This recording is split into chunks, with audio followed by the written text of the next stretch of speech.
Season 8, Episode 1, The Hardest Part of Love, and it's really centered around a couple of things. Robin being a hypocrite. Well, that is more the theme of the show. But Dayton's eye surgery, Maddie moving off to college early, and a very small section on the continual failures of My Sister Wife's Closet. And a little bit also about McKelty. So actually I guess there was 4 things. I originally was going to say 2, then I remembered 3, and it's actually 4. But let's go ahead and start off. So Dayton needs this eye surgery. We noticed it all through season 7. This is the first time that they've addressed it. They haven't even addressed it all last season. Well, at least they addressed it so truthfully and open. So Dayton was visiting friends when he had an ATV accident. They left out with Cody. And at least Hunter was there, because Hunter was the one who found him after he had his accident. But they heavily, heavily imply. I remember watching it and believing that... They sure make it sound like he was with his bio dad. That he had gone off to visit, yeah. It definitely did not make it sound like Cody was there. By what they didn't say. They didn't full out come out and say that, but they heavily implied by what they didn't say. Like leaving all the truth out. So they indicated that after he had his accident, he had numerous surgeries, and that was 2 years ago, and they spent the last 18 months looking for a surgeon. I don't know if that's true or false. The reason I say that is because it wasn't like he had some rare brain tumor. He had any facial plastic surgeon, I would think, that specializes in, is it called blasioplasties or whatever, where you get the upper eye lift. It seems like... I'm totally going to know the answer to that. I'm not going to say that it is a common surgery. It was just surprising enough to me when they said they've been looking for a surgeon for 18 months to where I go, did it really take you 18 months to find a surgery? Or was that sort of like a... was there more going on? Were they not going to get the surgery? Now, I've seen people say it's not fair that Dayton got a cosmetic surgery and Isabel didn't. While there's a lot of good arguments about Isabel's surgery, Dayton did need the surgery. It was very apparent it was affecting his vision. So I don't think there's anything wrong with Dayton getting the surgery, but it was so markedly, I would say, upsetting to watch how supportive they are, how supportive the family is, and then compare and contrast that with how they talked about Isabel's surgery. So what I remember of Isabel's surgery is 2 things, well, lots of things, but the 2 things that I'm going to point out are when Isabel has a surgery in season, I think it was season 17. Something. I'd have to go look. That Cody made the comment about, well, can't she just go on her own? Wild. She's only about 3 years older than Dayton is here. So that's a crazy thing to suggest. Mm-hmm. That'd be a crazy thing to suggest even if she was like 25. They don't allow you just to go do those kind of surgeries without support. You have to have, when I got a surgery at 30, someone had to pick me up from the airport and take me home. The idea that they would just send the airport, ship me off. No, at the hospital. But the idea that they were going to put, and this is where I think I got it from, is they would put Isabel on a plane, fly her out to New Jersey, and be like, good luck, kiddo. I know, right? Like, no way at all. So that, and then also, they sit down with Dayton, they have this long conversation, talk about how mature he is, how all that kind of stuff is. They give him a chance to talk about he describes it as Asperger's, just so you know that that is not a term that they currently use with modern diagnosing. And I've had people say, no, they still use it. If so, your doctor's out of date with the research. But that was the diagnosis that he was given, and that was the diagnosis they discussed in the episode. And so he has a chance to talk about how it means that your brain functions differently, and talking about all the famous people and amazing historical figures they believe who had it. So it's a nice little moment for Dayton. I think they handled Dayton really well. That was Dayton's experience. You go over to Isabel, and Cody said something to her like, so if I don't go with you to this surgery, you're going to turn into a bitter old housewife. That's what she got when she had major surgery. Yep. And while every single surgery is scary, if my son had to have even a minor surgery, it'd be frightening because things do happen. Whether you're comparing a full body scoliosis surgery to an eye surgery, they are both very scary, but the fact that they played off Dayton's as being this incredibly, incredibly dangerous, scary surgery, and then Cody just didn't care. And I don't think Robin even talked about Isabel's surgery. you know, in terms of, you know, so it's like, that's what was so sad to see. So they're going to do some sort of twilight sleep so that they can sit him up. That's my term, twilight sleep. I don't know if that's what they described it, but they were going to kind of like put him under, do some of the surgery. They were going to kind of semi-wake him up so that they could sit him up and they could have him open his eyes so they could check that the eyelid was the correct match for both eyes so that he could see clearly from both. I have to admit, I think that would kind of freak me out. I think I've told this story before, that I had LASIK, and you're sort of in that twilight, sort of half awake. I did not respond well to it. They gave me a Valium, and I was concerned. No. They gave me a Valium, and I was concerned that I wasn't reacting. I wasn't feeling it enough, so I had a panic attack and started crying. And the nurse came in, and she's like, oh my goodness, because they had, you know, iodine all about my...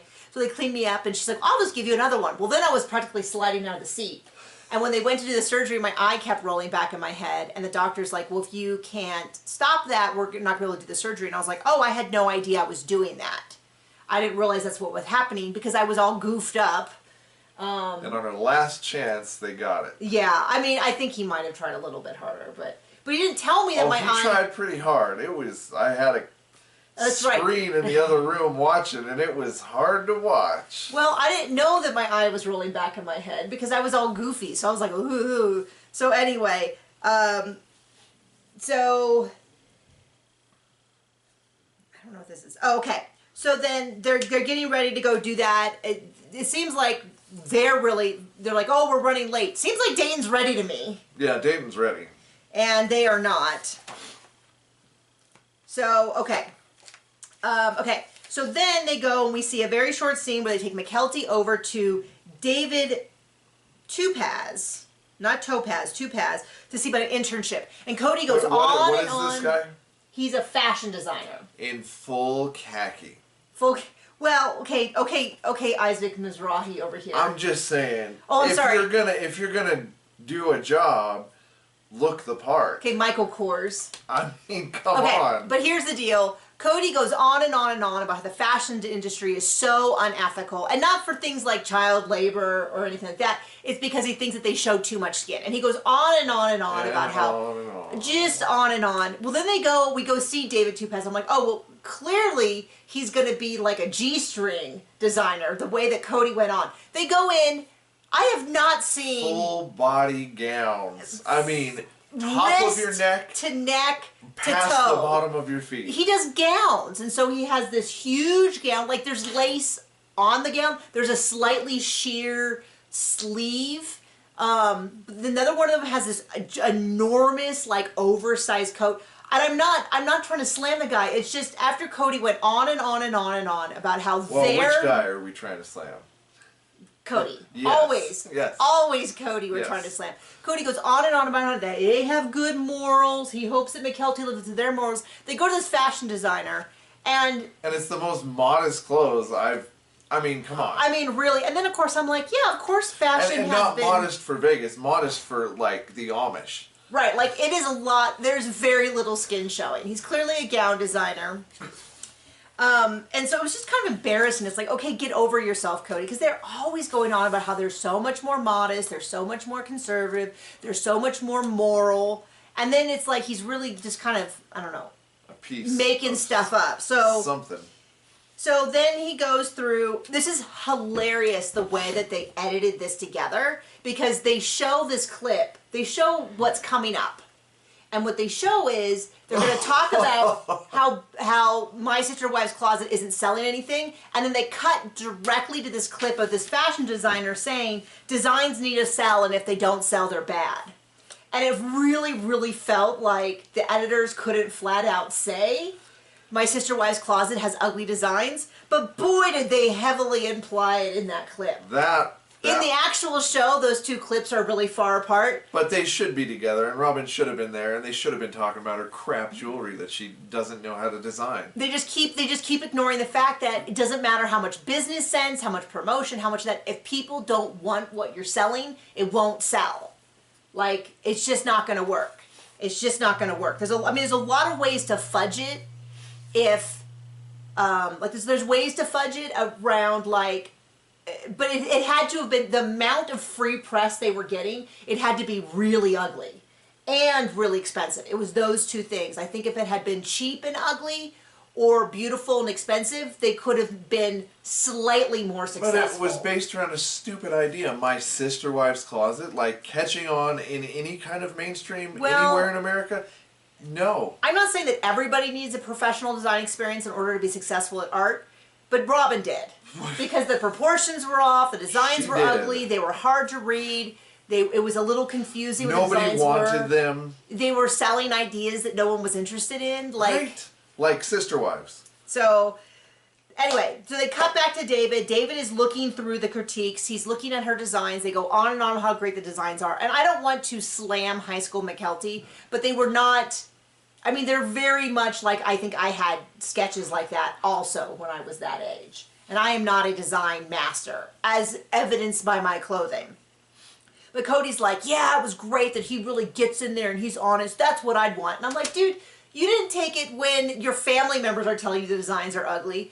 In some other words, when people were telling you that they were ugly and overpriced, when the investors were telling you they were ugly and overpriced. I mean, they never used the word, well, the viewers used the word ugly and overpriced, but everybody else used sort of euphemisms around it. They were like, no, we're right. We see our vision. That's going to get us through. So like this whole like, oh man, it's so great that he's really telling her how it is. Because then he says, these are all really kind of fantastic designs. They're really sort of over the top. He discussed things like not every fabric can do these kind of designs, which is incredibly helpful. He very Tim Gunned it, so to speak. It was very polite, and she wants to do an internship. I'm actually sad that she didn't continue that, because it seems like as soon as she got out of school, she immediately ditched that. But we all have different dreams over time. But he goes on and on about it's great that David has all this. So then Cody and Robin, they can't even get Christine, Mary, or... Well, Mary probably offered to go, and then Cody was like, no, it'll just be Robin and I. They go to the secondhand store, and they have this little display, and Robin sees this as the epitome of selling out. They're just going after, they're leaving their integrity, and they're just going after money, which makes no sense to me, because this isn't like, I don't know. It's like the idea that their previous version had all this integrity, and this new version. Maybe it's that they were working with a lesbian. I mean, that's kind of how they set it up, because otherwise it didn't seem to make this whole idea that they're selling out by carrying third-party stuff and selling it in a secondhand store. And what's interesting is we never ever hear an update if this stuff is selling at the casino. And I'm sure if it was, they would be throwing it in our face every time. So clearly the casino didn't work. So now they're selling this at the second-hand store. And the woman is a lesbian. There is no secret to that. Except Cody thinks she wants to be another wife of his. This is really an outrageous moment for Cody to look at that woman and be like, she wants to be my wife. I don't know if it's outright. It seems standard. What? That a woman would say his moment. Oh, yeah. For him to say that. Yes. I just meant in the breadth of human experience to look at that woman and think, yeah, that's definitely a woman who is attracted to men, especially it wants to be my sixth wife. But in Cody's world, fifth wife. Okay, so what happens is, and I'm still not sure if I read the situation correctly. But they come in, they have this little carousel with stuff, and on top is a picture of Cody and his 4 wives. And because that's going to sell. They say, isn't it great? And she says, yeah, but it should be my picture on top. And what I think she meant, because she goes on to explain that she's a lesbian polygamist, is that she meant me and my wives should be up there. What Cody takes it to be, and I'm 100% sure of this, is that she's saying I should also be one of your wives and be in that picture. Right. Because he's like, no... We're delusional. Well, she's like, or I should be up there. I think maybe because it's her store, or maybe my daughter because she's a beautiful model. And he takes it to mean that she is either asking to be his wife, or the daughter is, because his reply is, we're not open. We're telling all women and their daughters, no, I'm not interested in more wives. And I was so confused, because I was like, dude, where did you get that? And then I listened back through. You gotta join into Cody's delusion. And she's like, well, I'm a polygamist. And I think what she was saying was, And then his attitude is very much of like, well, I don't ask questions. When this lady clearly wanted you to ask questions. So it was very, they were like, well, we don't really get involved in that. We don't really, I'm just making sure it's not. Yeah, okay, I'll text her in a minute. Just making sure it wasn't my student showing up early for archery practice. And she's gonna be late, so, or not at all today. So I am not totally sure if I got the correct read on that situation. You can go back and watch and tell me. But that is what I think happened, is that she was trying to say that she, as a polygamist, or her daughter as a beautiful model, should be on the advertising for the product. And he took it to mean she was asking to join the family, and he thought he was so smooth when he turned her down. Now, maybe the reason why I think that is because they already told us in the preview that she was a lesbian polygamist. And she's like, I have several wives. But it was kind of like, I actually would have liked to have heard more from the lesbian polygamists. Right, well...